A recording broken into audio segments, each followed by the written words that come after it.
capital is when you deploy it for a productive purpose. You could use your asset as a capital, or you may not. Yeah. You can.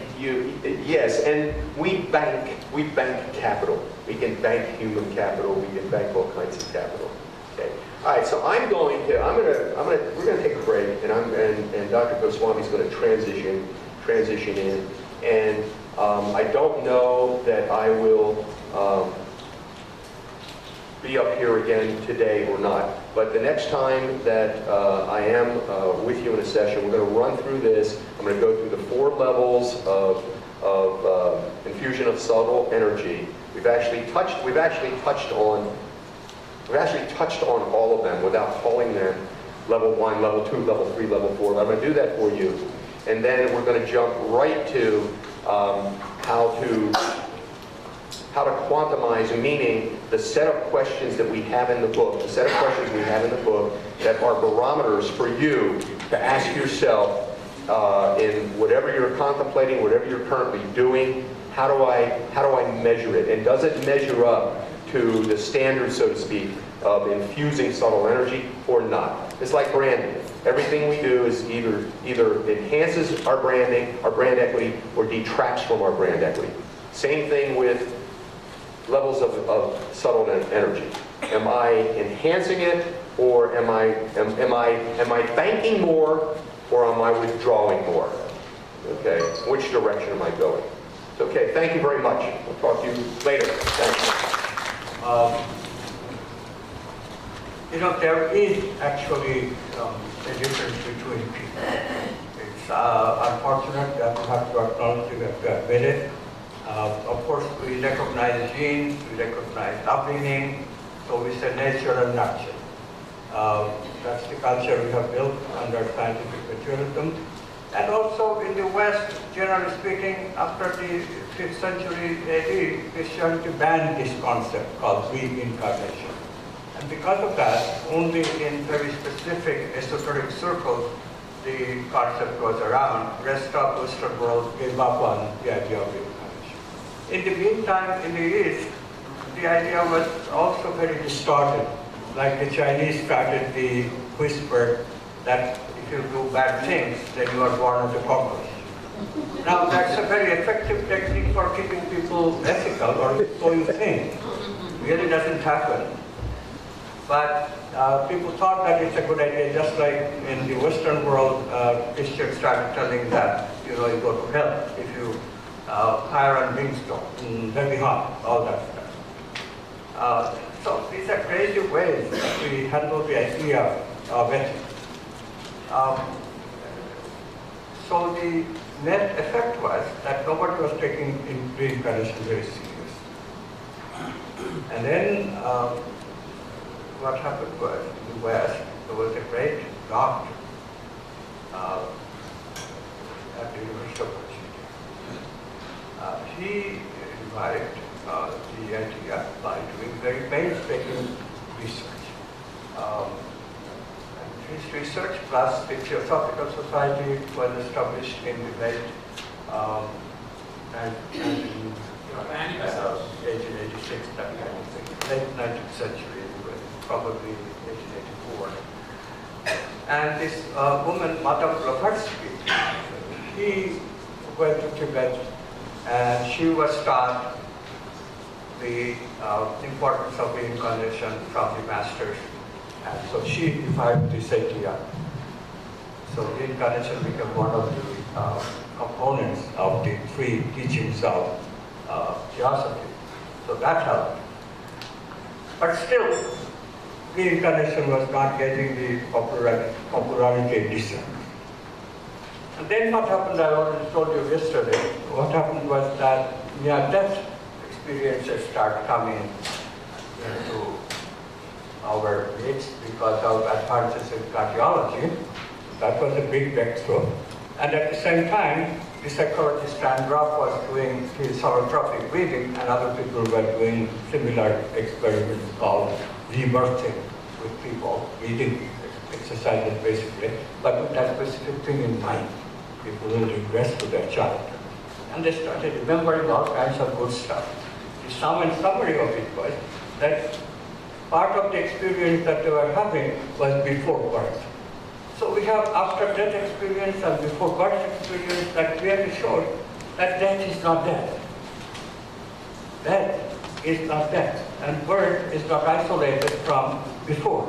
There was a continuity in the human being. But this debate, what transmigrates from one life to another? You know, old-fashioned concept, every Hindu knows, right? The soul, whatever it is, goes out of a hole in the skull, right? And very primitive model, but let's look at it. In the West too, there was this model. You know, after death, that part Christianity accepts. There is life after death. That otherwise heaven and hell could not be sold to people. There has to be life after death. Good people go to heaven, bad people go to hell. For that you need life after death. So Christians gave up the idea of reincarnation, but not life after death. But what happens?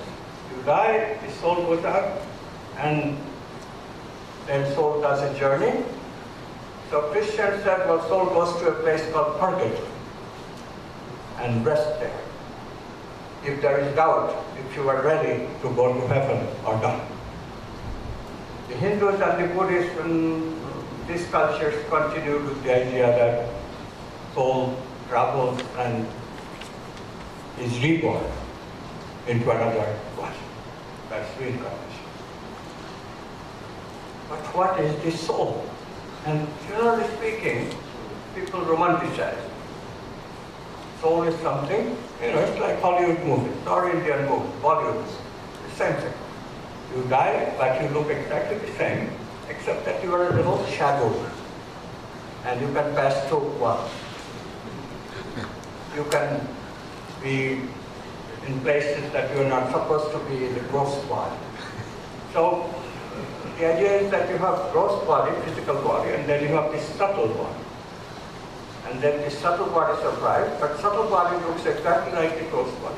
How else could the movie do? You have to be kind to them too. So they are doing the best they can. But the image, the popular image that we get, is therefore very distorted. What transmigrates? We tend to think that the ego that we experience here, that ego continues. The next slide, the next slide, the next slide. And it's amazing that this picture pervades Indian culture, Chinese culture, Japanese culture, all the reincarnation believer culture, they think this way. Western culture again thinks this way, except they don't do the reincarnation bit, they have this purgatory. But what a foolish concept that is, right? What a foolish concept. So let's understand death a little bit again. What is death? Why are we dying? Why are we built this way? Death, by the way, is a process which we understand quite well. We are made of cells. So ultimately, death is something that the cells cannot do anymore, even though we are eating, but eating gives us the capacity of cell renewal. But it's built into the biology of the cells that they can renew, they can divide only a finite number of times. Okay? Roughly for normal people who live just about 80 to 100 years, for them, 50 times. A cell can divide about 50 times. Okay? So you say, well, yogi and all that stuff, well, we can go into that route too a little bit, which is that how do yogis live longer? Or if you have good life, quote unquote, like people in some places which we have found by research, where people do live 150 years quite routinely and in good health. So what do? They have a lifestyle, it turns out, which is slow, a meditative, yogic lifestyle. So there is a lot of research about that, longevity research. But nevertheless, it's obvious that you're just going down. The cell is still dividing only about 50 times, but because the time between division is longer, you can do how far you can go doing it this way, we can debate that. And we slow down, like we're talking about the Italians, they really slow down a lot. But what is then, that is something that built into us, right? We cannot, however, whatever we do, that number of divisions of the cell being finite, we die. Nothing we can do about it. Why is that? Ask the question, why is that? Answer is obvious. This particular physical body, there is a physical law operating here, which is called entropy law. Physics is completely confident on the validity of this entropy law. It says that whatever you have in a system is operating in the physical plane. Disorder eventually takes over. Life is an enormous amount of order. But gradually, disorder takes over just by the process of living. There is no escape from it. Eventually, entropy will win. So what does that mean? That obviously means that eventually, in this particular physical body, in this gross physical body that we have, that human beings are made of, there is no escape from decay. Entropy law eventually made us decay. We don't have to suffer from Alzheimer's necessarily. There is something we can do about that. But nevertheless, the body will not be what it used to be when we were growing up, or even when we are in middle age, even when we were age 60 or 70. By the time we are 80 or 90, it's just going to happen. Everyone. No escape from it. Yogi or not. So reincarnation. This body is not going to function in the way that can function, it should function if you want to have a creative life. And if that creative life is gone, if the scope of Ananda is gone, does it make sense to live? This is where the Western culture is a totally wasteful culture as far as old age is concerned. They have a prejudice, and doctors started it from time immemorial in the West, that life itself is so important that even though you have Alzheimer's, even though you are on a respirator, even though you are keeping alive and you are completely in coma, even though just that fact that you are alive, that's important. And it's so much in their culture that even though the expenses for doing this is so huge, it is calculated that the last 21 days of a Western person cost more than the entire rest of the life. It's a ridiculous way of living. To live in pain. Euthanasia is a huge movement in America today because we want to legalize that doctors should help people to die. When life is painful, people should not live. Anyway, coming back to it, that's what happens. Life becomes painful after a while. Okay? About the time of 80 to 90 to whatever. You can live in the yogic style, you can live in the quantum style. That will make it better, but still, deterioration is bound to happen. So death, it's built into us. Why fight it? Isn't it stupid to fight something that is built into us? Let's look at the motivation for building life into our life. Why do we have death built into our life? Because we can renew the body. We can renew the body. That's also built into the schema of things.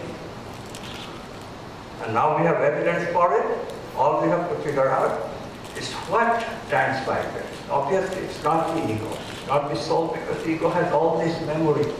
That's sort of what is not working anymore, right? As you get old, you will know this very well. Like technique. Okay, I have been a creative person for quite a while. I've been in the quantum lifestyle, so I'm very alive. But you know how the age shows up in me? It does show up in little ways. I get tired a little more easily. Before I could just go on and on and on. I could teach the whole 4 days by myself. Now I prefer that somebody takes over part of it. So in little ways, this getting tired of this life happens. So what the design of life, the designers, and we are unabashedly saying that yes, there is a design, but it has a design. So design includes this idea that you give up this ego with this tyrant, which is another thing that developed is indifference. You know, indifference. This is why people get Alzheimer's, indifference. They are not aware anymore of what is happening in the present moment. Indifference. And that ability of retrieving memory disappears. Alzheimer's. Some sort of dementia, arthritis, dementia of the bones and muscles and all that stuff. It obviously makes life not worthwhile. But similarly, the physical body and the ego both are not worthwhile. This is what we have to recognize. The ego is a bunch of conditioning, right? Those conditionings are not helping anymore. Those conditionings have become kind of ineffective. Like, you know, in my life, before, my memory was so sharp that I could remember even references in a physics journal. And some people could still could do it, even at my age, but I can't. I have lost that ability. Doesn't matter, that's an easy thing. Today we have internet, so you push a button and okay, you can find it. But what does matter is that the recognition that it doesn't bring you that oomph anymore. Please see that the oomph you had when you were young, already many of you are middle-aged, please recognize that already some of that oomph is gone. Okay? And then that oomph goes more and more, indifference develops, we're not interested anymore, and we simply are tired and bored. It is that time that we should think of death in a constructive way. Okay? Death is not a final cessation. Death is the transition to a new life.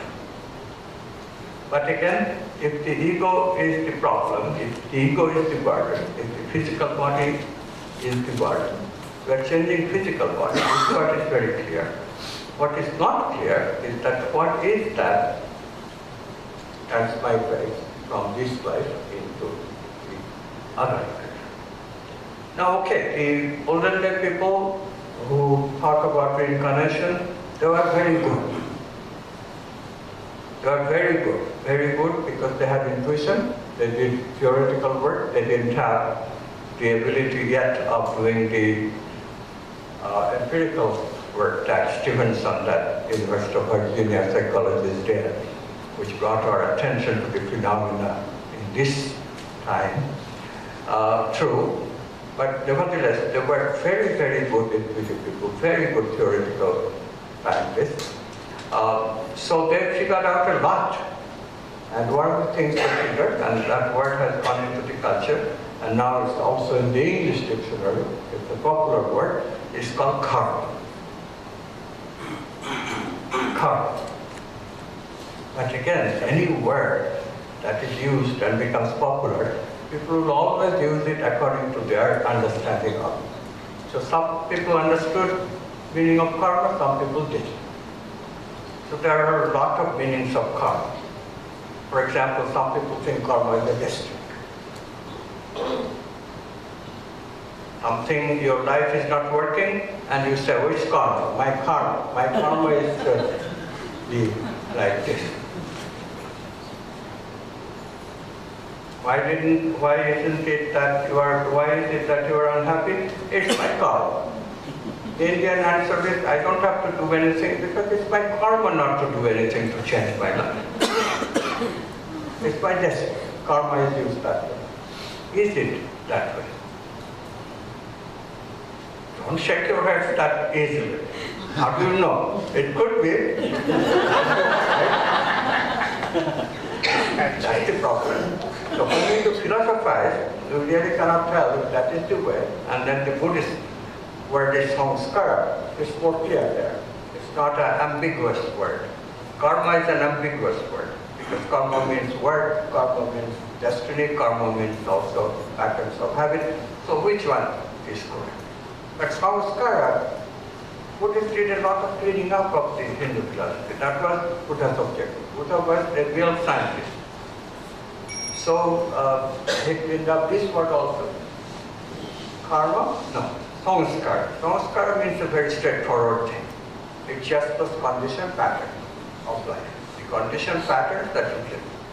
That defines not the ego, a part of the ego, called the character of the ego. Okay? Ego character. Let's understand this character. What is character? We don't have characters anymore. We don't think about it this way.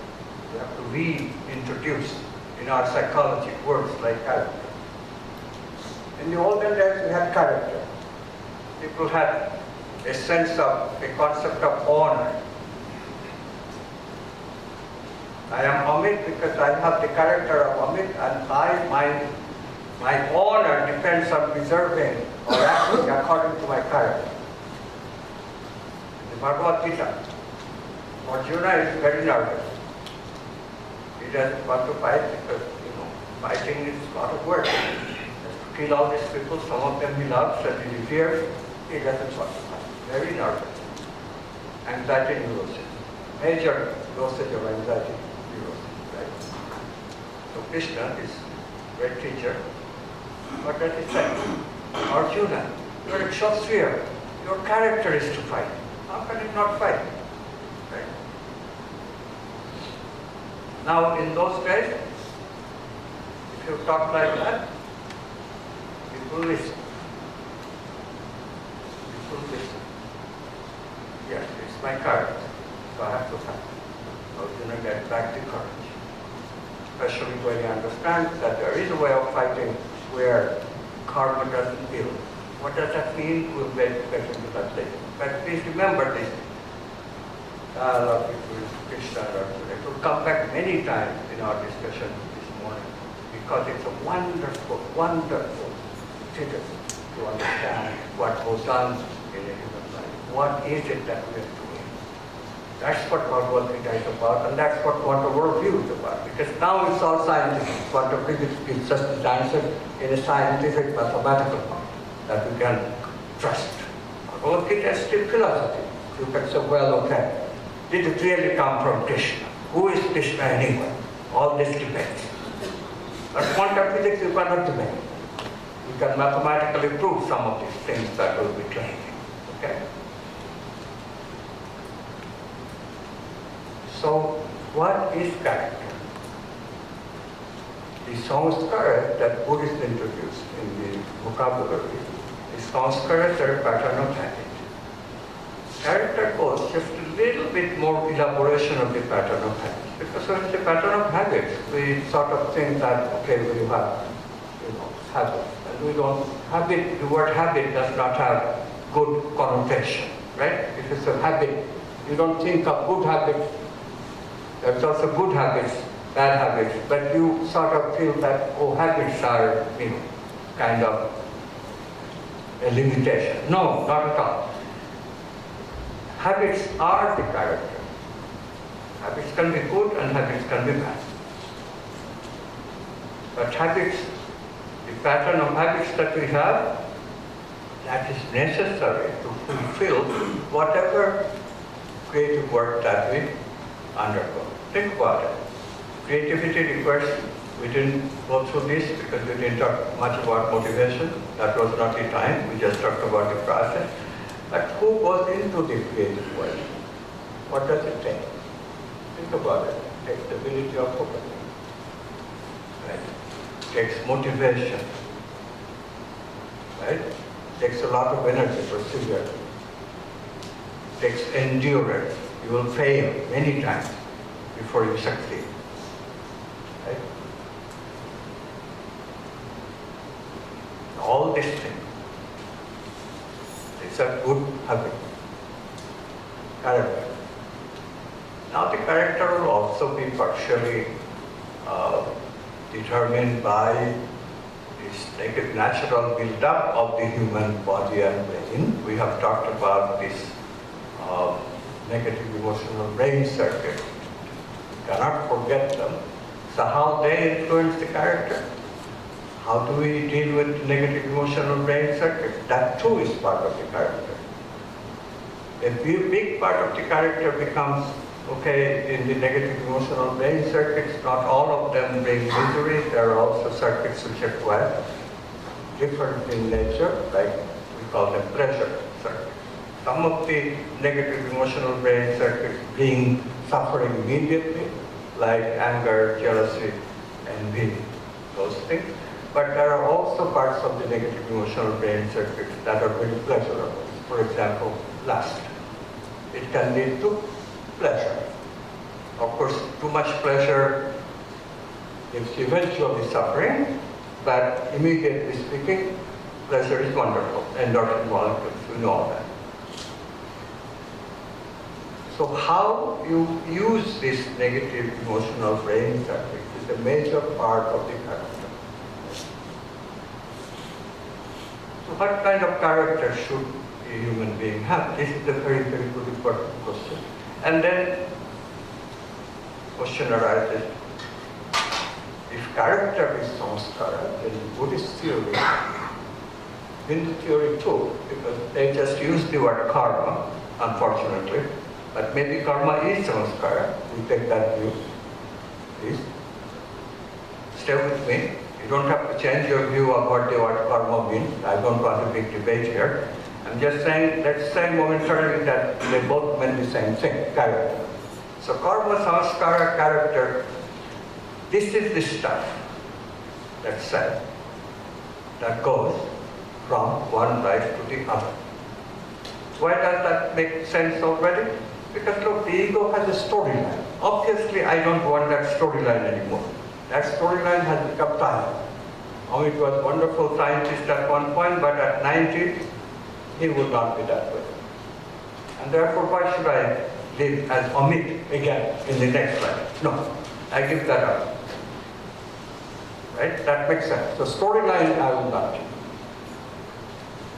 Character, why not? There is another aspect of the ego which we described, that's called personality. That one likewise I don't want to keep. Because personality is a compromise of the character, right?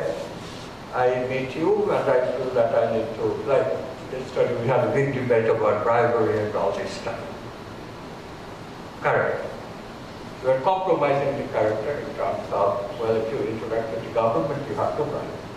So you have a wonderful character, but you compromise it when you get something done.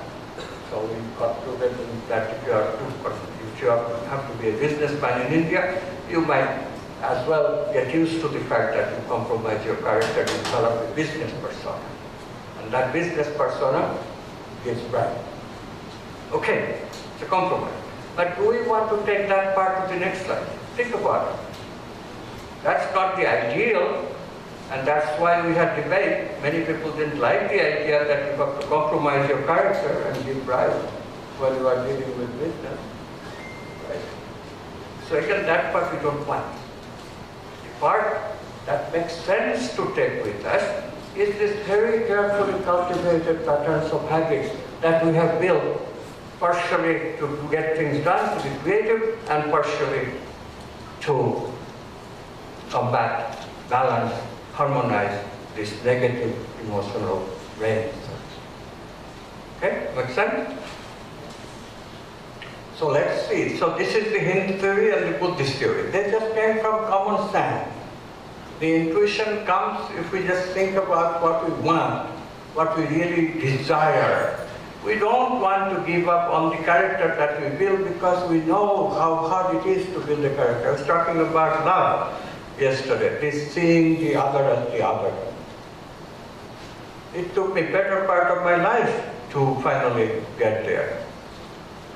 But of course, we now know the process. My hope is that all the people that are taking these workshops will learn to love much, much easier than I have taken to understand the nature of love. Character.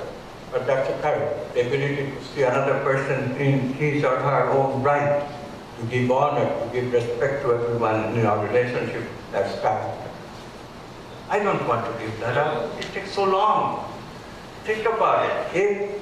If our evolution, and we'll talk about it also in the later half of this hour,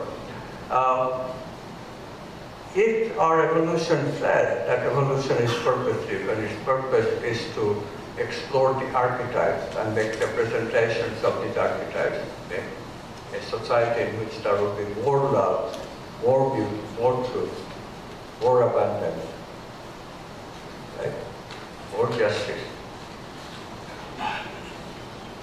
Every one of these archetypes that takes so long to explore. If there was only one life, it would not make any sense.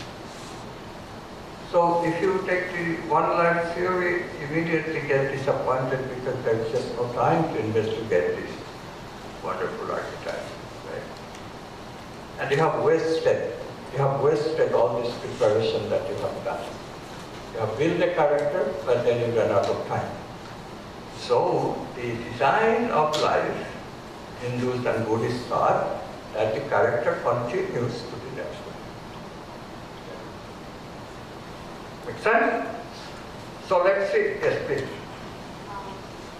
So I'm only talking about the storytelling, but samskaras, say for example, we say that they become our DNA of the next life.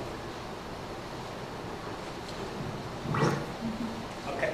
You want to dialogue because you have been asking for a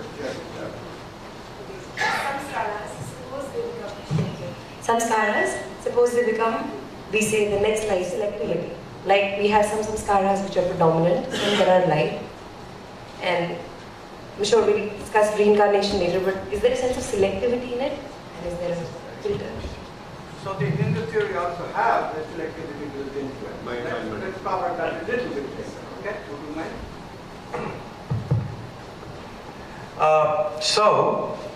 This is a good question. Do we bring all part of the character to the next life, or is there a selectivity? And I'm saying to her that yes, there is. There's a concept called prarabdha. We'll get into that a little bit later. So, can we justify? Can we find a theory? Prarabdha. Prarabdha. That's a Sanskrit word. Prarabdha.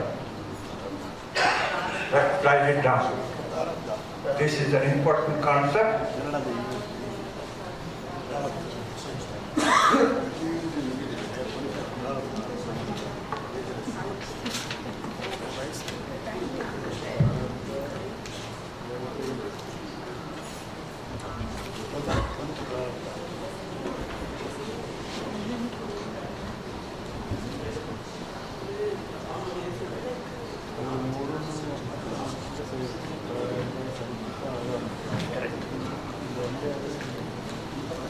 Prarabdha karma. We'll come back to it. But right now, let's consider this idea. Is this true? Can we scientifically prove that we bring the character with us, that the character survives us, that the character can travel from one life to the other? What can it use to travel from one life to the other? Okay, the travel part is now very easy to recognize, right? Things can travel like that because we have this alternative highway for traveling, non-locality, right? Now, the beauty of the ancient thinking is that thinking was so good, their intuitions were so good that they even theorized that. So they have this concept.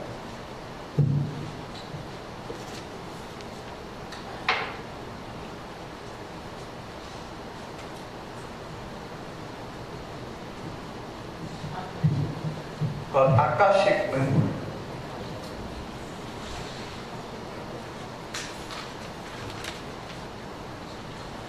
Now, of course, again, what's the word? What does Akasha mean?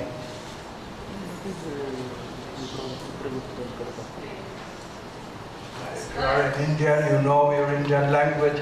Akasha is a Sanskrit word which we translate usually as the sky. And what is sky? Well, sky is sky. And then you become a little scientific and you say, well, sky is nothing. The blue that we see is nothing but scattered sunlight. So, what is sky? What did the people mean by saying Akasha? No, it's not like that. The thing is that you have to understand these things properly. Kasha, and the word "a" we know, is not. Right? Something is, and then if you use "a," that means not this. That's what "a." So what is Kasha? Kasha means space. That's what it means. It means space. So this is outside of space, not space. Outside, out of space. Outside of space.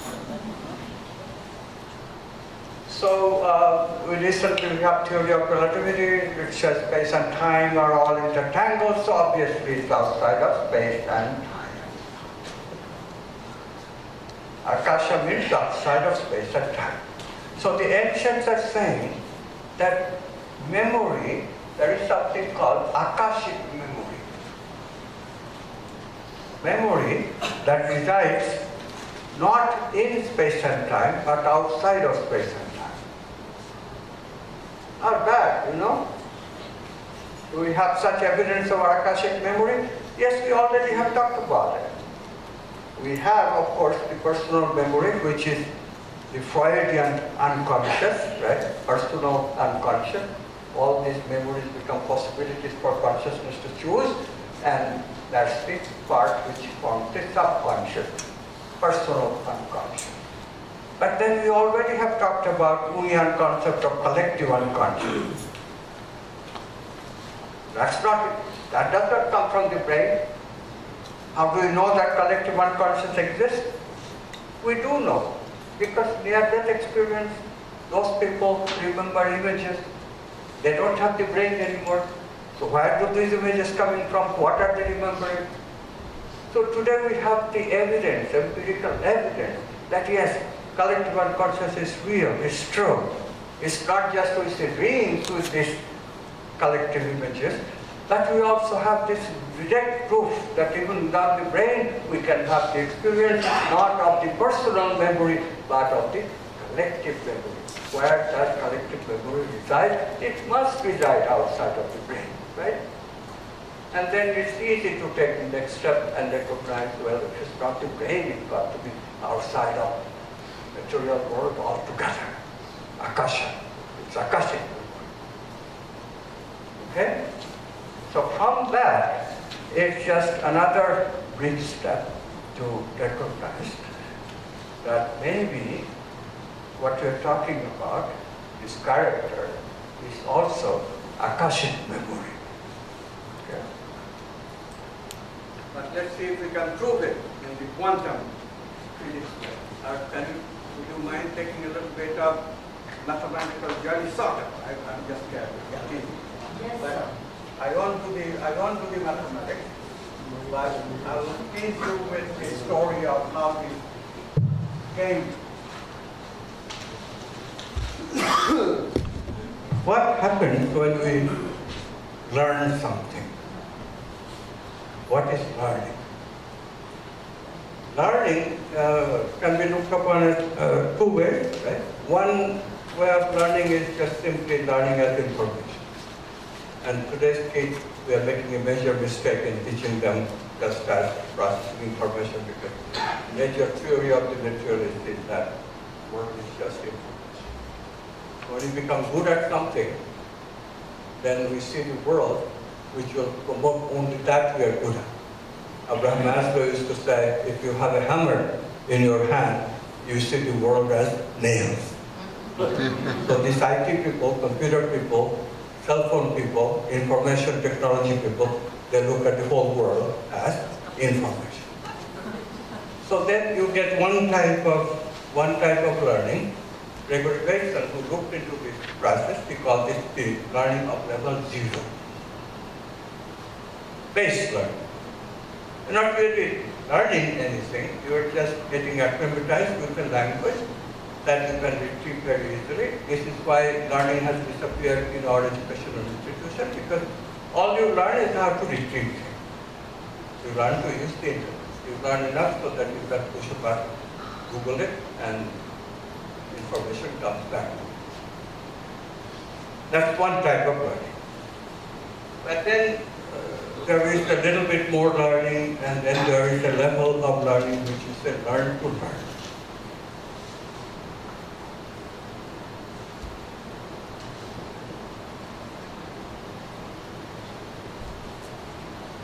Learn. So this learning to learn is a very important process.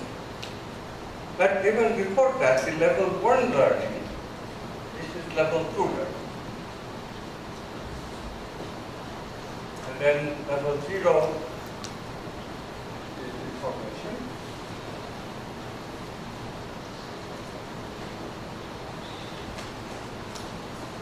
In between, that there is that level 1 learning, which is learn how to part. Why is this information important? There is meaning already. Why is this information important? So, why and how?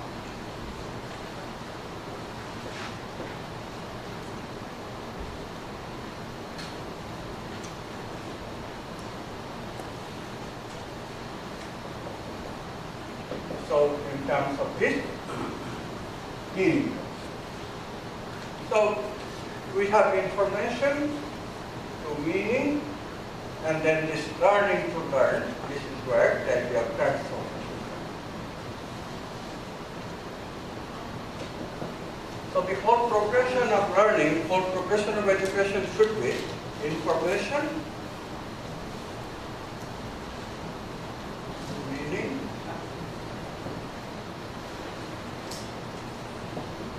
transformation.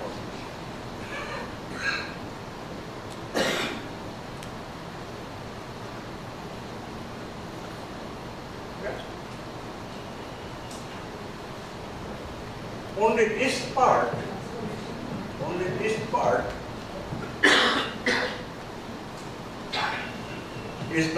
does not require any change in the way I do things. It's just the same for everybody. Information processing is the same for everybody. Information is information. Processing, we don't need to do anything that is changing our character. In a minor way it is. The character can be, you can call it a character of an information processing. But that's not very much.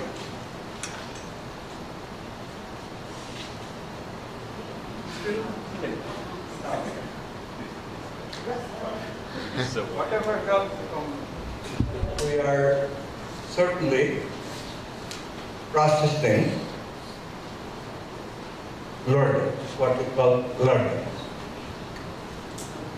There is information, and I know how to get meaning out of it.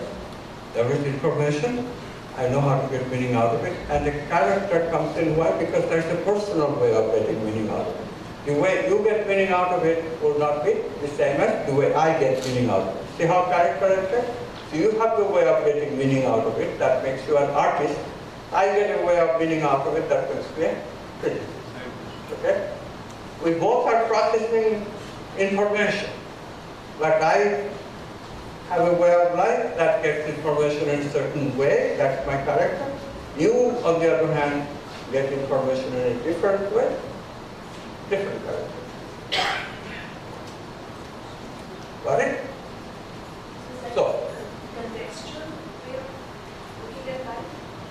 Is that a contextual way of relating to life? yes, now we have been learning about the context. Your context is different than my context, and therefore your character will be different from my character. So it's a choice of context ultimately. Context comes in the transformational aspects of things, learning to learn. That's why we really learn about context. But the context determines the level one learning. But you're not directly shifting the context. When we do level 2, then you can even say, okay, I'm very impressed by this fellow Amit, and I want to learn his context. And then you can change your context of learning and come to this context of learning. Okay? Very good. Very good. Okay, so all this is just still talk. What can we do more to make it more believable? So we do this now with first quantum physics, but I cannot, of course, give you the mathematics. I'm trying to give you a flavor of it. So, what happens when we learn something in the way that we're talking about, level 1 learning? Level 0 learning is just information processing. Information comes in, brain has it, there's no learning here. But if we learn, what does that mean? That means that our response has to be brought in to the subject. So there's a stimulus, and then I respond. Right? The brain makes memory of the stimulus, the information, but also of the response. Right? Second time, this same stimulus comes. We know from the work of behaviorists that the response may not be, but may be different because I already have responded to this stimulus. Why is that? Because not only the stimulus comes, but the brain plays back also the memory. This is why that memory playback may affect. We call this feedback. The memory plays back, and that feeds back into my response. So if we say that the response is happening because of the quantum mathematics, because we have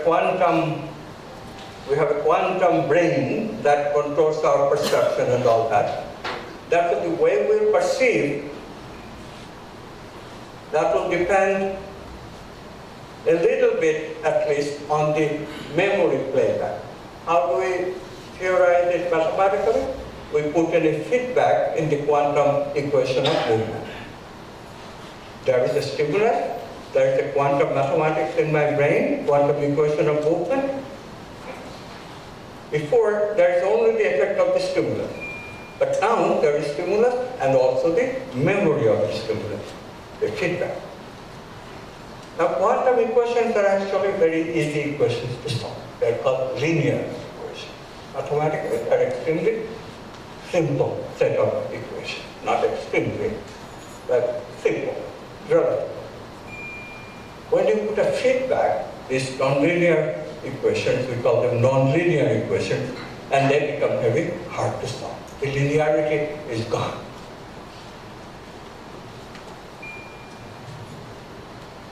Now there are some subtleties here, but I'll save you from all that.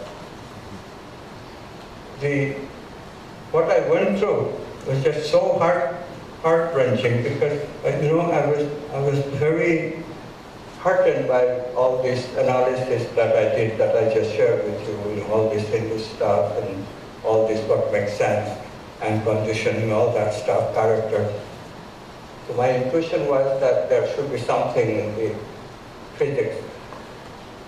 But I never in my life had I solved non-linear equation. Never. So I felt kind of helpless.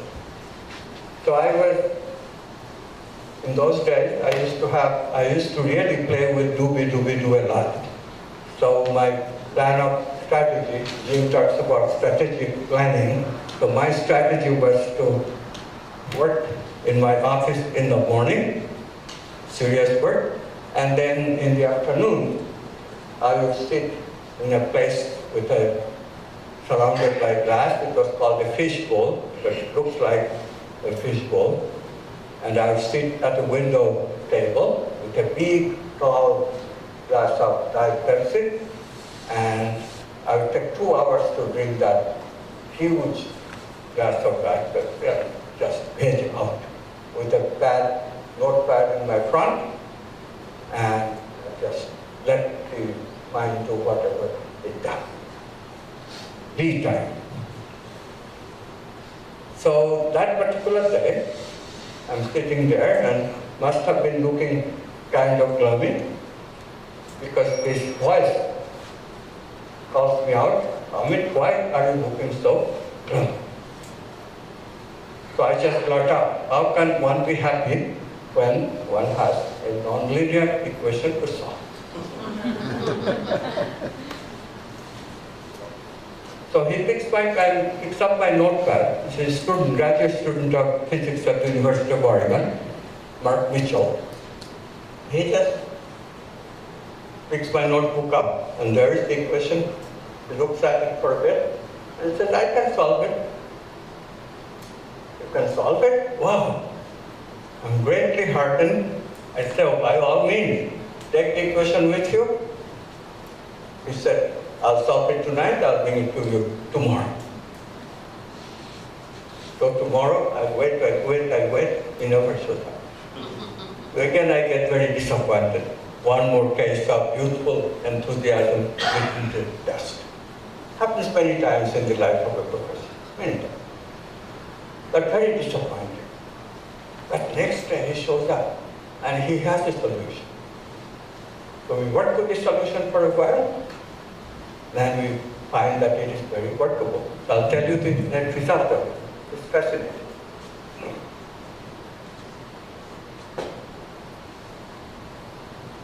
Here?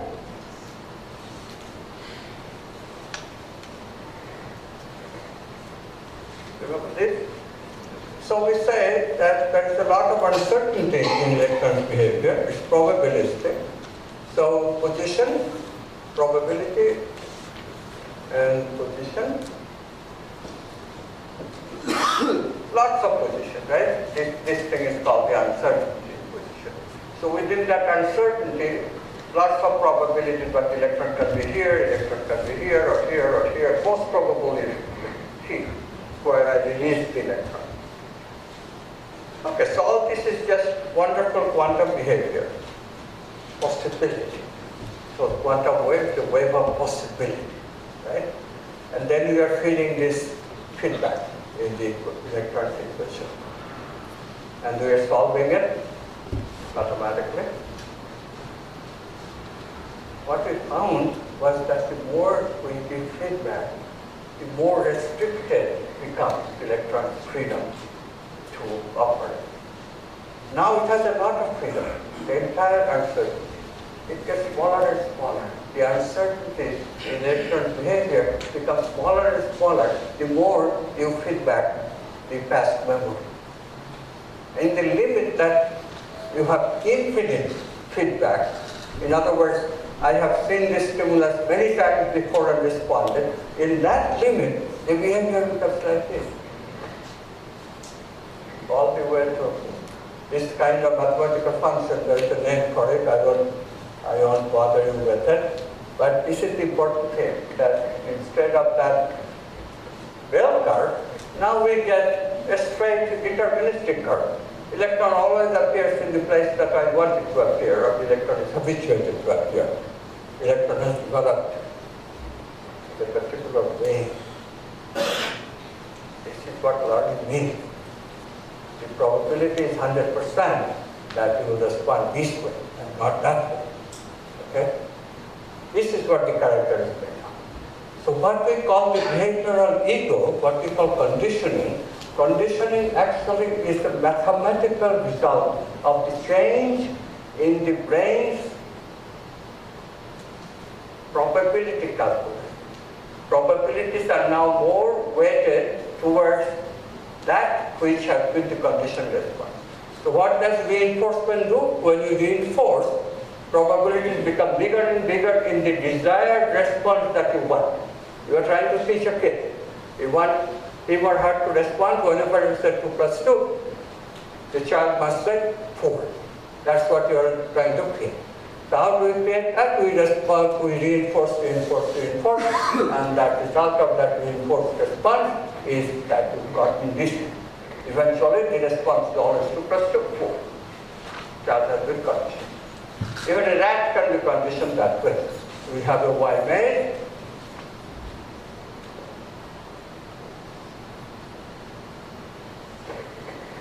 We have a Y maze. We put cheese. We put electric shock.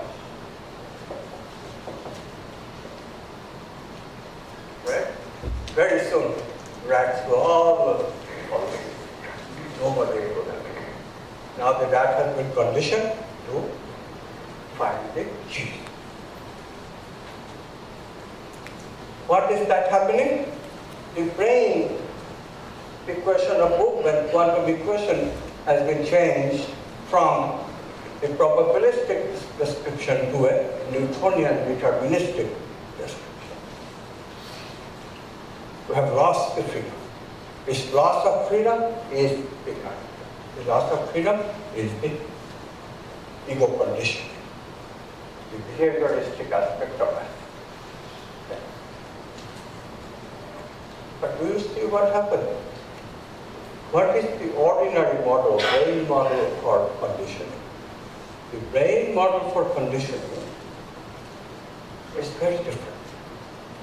The brain thinkers think of the brain as a computer, right? So this idea came that, well, the computer must be a very powerful computer, so they started talking about parallel processing computer. And then finally they started talking about a neural network, a network of parallel processing computers. So what happens when a stimulus is repeated and reinforced in a particular way? How is that learning about the cheese? The theory is that a particular pathway is created in the neural network, a groove is created. Like if you have a ball rolling down such a network, then initially the ball will go randomly. There is no particular path. But if you make a groove, like we make streets here, in the grass there will be grass and then there will be a path. How is the path created? Exactly by this kind of groove. People will automatically travel that groove. Have you noticed that if there is a path, we follow that? Right? So in the same way, the memory will run along that path, and that particular reinforced behavior will be the way that rats will behave. That's the theory, neural network. And because that's the theory for the behaviorists, for the scientific materialists, all memory of learning disappears with the death of the person. For us, it's different. What we are saying is that no, there are two kinds of memory here. There is the memory of the brain, no doubt, but the brain is only memorizing the individual history of the learning. Like yes, the stimulus came and the subject responded in a certain way. That's memorized in the brain. That's the history. But what we learn, the capacity to learn, that is just happening in the equation because of the feedback. Where is that stored? That's stored in the equation. Or if you think about it, the equations are mental creation. That's really stored in the physical law behind the equation. Where do physical laws exist in the schema of things? That does not exist in the brain. Right? This has a physical law. If I drop this thing, it will go to the floor. This law is called the law of gravity. Where does the law of gravity reside? Does it reside in the marker? No, sorry. No.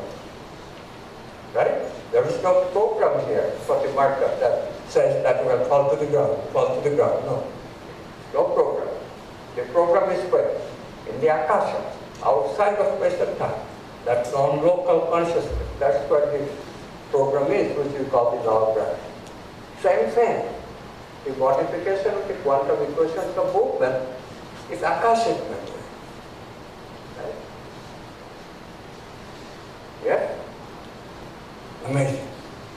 We were just so delighted when this discovery took place. Because finally we have understood not only how the behavioral ego comes about, not only how the character comes about, we immediately understood that, reincarnation. Right? Not immediately actually, a while, but could have done it immediately. So, this is the part of truth. So it is an Akashic memory, all right, but now how do we verify it? Now we didn't verify, but the verification was already there. But you know, people are dense, and I was a little bit of dense. I knew about this experiment. The experiment was done by PART2, a neurophysiologist, in the 50s, 1950s. I knew about his data. It's not a part one. It's a strange phenomenon. You know, you have set ways of looking at things, and then you don't see things as they are. You gloss over them because your worldview doesn't permit. You are in a box, you cannot see out of the box. So I never understood really much about correlation, what it means. I did theories about it, other people have other interpretations, but let me tell you what the experiment is. The experiment is about this rat, or rats. They do experiments to whole assembly of rats. And Lashley was trying to find where in the brain is the memory of learning located. So how does one do that? Well, the experiments are a little bit cruel, but I will tell it to you anyway. Don't be too sharp. People do these things or did these things. Nowadays people are a little bit careful. But this really is very cruel. So last idea is that he will train the rat and then chop off parts of the brain. Think about it, makes me cringe. But chop off parts of the rat's brain and see if the memory is gone. See this strategy? Obvious, right? If the memory is gone, if the rat cannot find cheese anymore, then the memory must have been in that part of the brain that I chopped off. And if I am clever, then I'll take a whole bunch of rats and chop off different parts of the brain for the different rats. And the idea was that sure, one or some rats will lose their memory surely. So 5% of the brain was chopped off by Lashley, and he did the experiment. And the strange thing is, every rat found the cheese, in spite of the fact 5%, different 5% is lost by different rats. Amazing.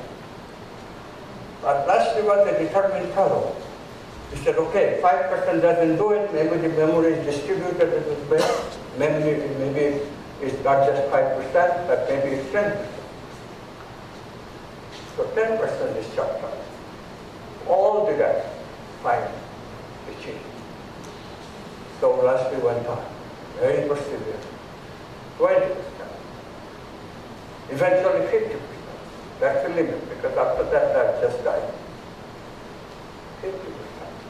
Now the rats cannot see, rats cannot walk, they crawl.